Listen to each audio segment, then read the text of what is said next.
बहुत समय पहले की बात है, जब भगवान श्री कृष्ण और सुदामा एक ही गुरुकुल में पढ़ते थे। दोनों घनिष्ठ मित्र थे और हमेशा साथ रहते थे। सुदामा एक गरीब ब्राह्मण थे, लेकिन उनके हृदय में भक्ति और ज्ञान का असीम खजाना था।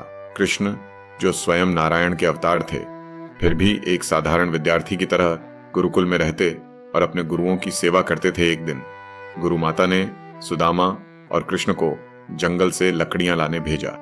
तभी अचानक तेज आंधी तूफान आ गया और वे दोनों रास्ता भटक गए।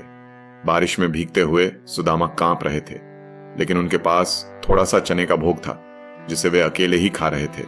कृष्ण ने देखा और मुस्कुराए, लेकिन कुछ नहीं कहा।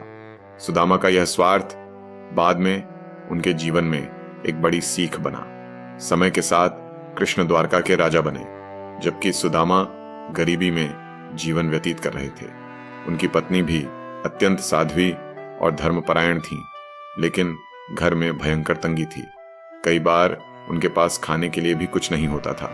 एक दिन सुदामा की पत्नी ने कहा, आप भगवान श्री कृष्ण के बचपन के मित्र हैं। वे अब द्वारका के राजा हैं।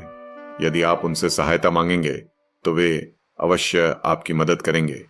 सुदामा को यह विचार अच्छा नहीं लगा।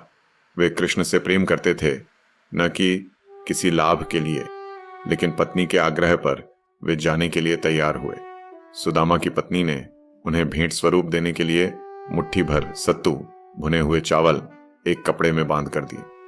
सुदामा द्वारका पहुंचे और वहां का वैभव देखकर चकित रह गए। राजमहल अद्भुत था, द्वारपाल सजे धजे थे, लेकिन वे सीधे कृष्ण के दर्शन करने गए। जैसे ही कृष्ण ने अपने मित्र को देखा, वे दौड़कर उनके पास आए और उन्हें गले लगा लिया। उन्होंने प्रेम पूर्वक सुदामा के चरण धोए और उन्हें राजासन पर बैठाया। यह देखकर रानी, रुक्मिणी और सभी दरबारी चकित रह गए कि एक राजा अपने गरीब मित्र के लिए इतना प्रेम कैसे प्रकट कर सकता है। कृष्ण ने सुदामा से पूछा, मित्र, मेरे लिए क्या लाए हो? सुदामा संकोच में थे, लेकिन कृष्ण ने जबरदस्ती उनके हाथ से वह सत्तू की पोटली ले ली और प्रेम पूर्वक खाने लगे। ये देखकर सुदामा भावुक हो गए।